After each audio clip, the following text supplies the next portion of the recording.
उत्तराखंड की राजधानी देहरादून सचिवालय में मुख्यमंत्री पुष्कर सिंह धामी की अध्यक्षता में आज कैबिनेट की महत्वपूर्ण बैठक हुई, जिसमें कई महत्वपूर्ण फैसले लिए गए। कैबिनेट की बैठक खत्म होने के बाद मीडिया सेंटर में प्रेस ब्रीफिंग करते हुए मुख्य सचिव डॉक्टर एस संधू ने कैबिनेट की ओर से लिए गए फैसलों की जानकारी दी।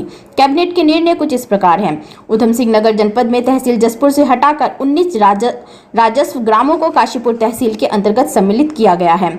परिवहन विभाग के अंतर्गत नई परिवहन कर सेवा नियमावली बनाई गई है। केदारनाथ में निर्माण कार्य के अंतर्गत जगह की कमी को देखते हुए 1 मंजिल भवन को 2 मंजिल तक बनाने की अनुमति दी गई। इसके लिए वह ठेकेदार अधिकृत होगा जिसने पहली मंजिल का निर्माण किया है। बद्रीनाथ केदारनाथ में निर्माण कार्य के लिए INI कंसल्टेंसी एजेंसी को अधिक मैन पावर कार्य में लाने की स्वीकृति दी गई। उद्यान विभाग के अंतर्गत 526 करोड़ लागत के जायका परियोजना के लिए 70 पदों की स्वीकृति दी गई। राजस्व विभाग के अंतर्गत माननीय सर्वोच्च न्यायालय के निर्णय के अनुसार 7 संग्रह अमीन को नायब तहसीलदार पद पर पदोन्नति देने के लिए सेवा नियमावली में स्थलीकरण किया जाएगा। आवास विभाग के अंतर्गत रेरा उत्तराखंड भू संपदा विनियमन एवं विकास एवं विक्रय के लिए करार नियम 2022 के अंतर्गत क्रेता के अधिकार को सुरक्षित रखने के लिए केंद्र सरकार के प्रारूप को स्वीकार किया गया है। वहीं न्याय विभाग के अंतर्गत सिविल जज जूनियर डिवीजन को सिविल जज और सिविल जज सीनियर डिवीजन को सीनियर सिविल जज के रूप में जाना जाएगा। सितारागंज चीनी मिल को PPP मोड में चलाने के लिए मांगी गई एक्सप्रेशन ऑफ इंटरेस्ट में सुझाव को देखते हुए कुल निवेश का सुरक्षा धनराशि 5% से घटाकर 2% तथा धरोहर धनराशि को 1% से घटाकर 0.25% किया जाएगा। शिक्षा विभाग के अंतर्गत स्वास्थ्य एवं स्वच्छता विषय को कक्षा 1 से 12 तक के पाठ्यक्रमों में जोड़ा जाएगा। परिवहन निगम के अंतर्गत पूर्व में चयनित 24 अभ्यर्थियों को निगम की खराब हालात को देखते हुए नियुक्ति नहीं दी गई थी, अब इनकी नियुक्ति को मंजूरी दी गई है।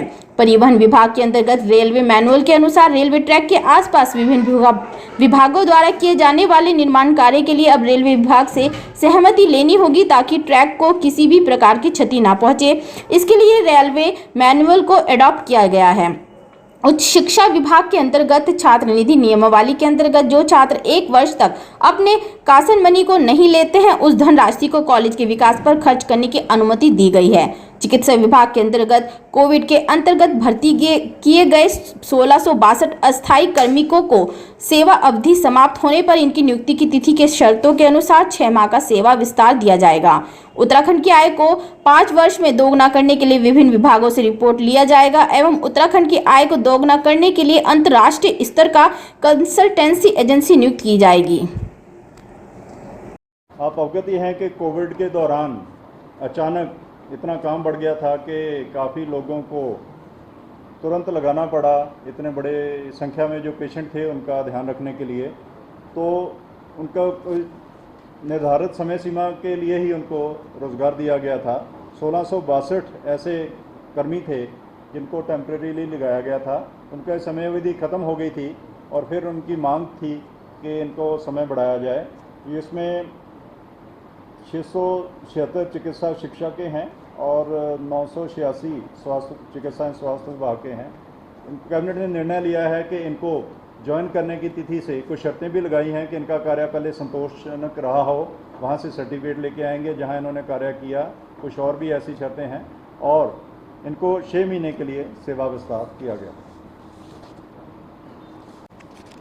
अगला मत उच्च शिक्षा विभाग का है, चलिए इसे बता देंगे।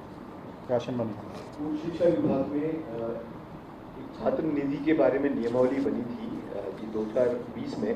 अब उसमें कौशन मनी जो बच्चों से लेते हैं वो कौशन मनी का एक मद छूट गया था।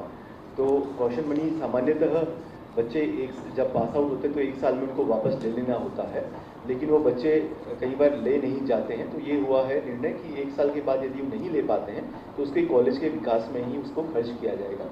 और कुछ पावर इसमें हमारे जो प्रिंसिपल्स उनको दे दी गई है और कुछ पावर कुछ सीमा से अधिक पावर जो है वो निदेशक स्तर को दी गई है, ताकि वो 1 साल के बाद जो पैसा पड़ा हुआ है उसका इस्तेमाल हमारे कॉलेज के विकास के लिए हो सके।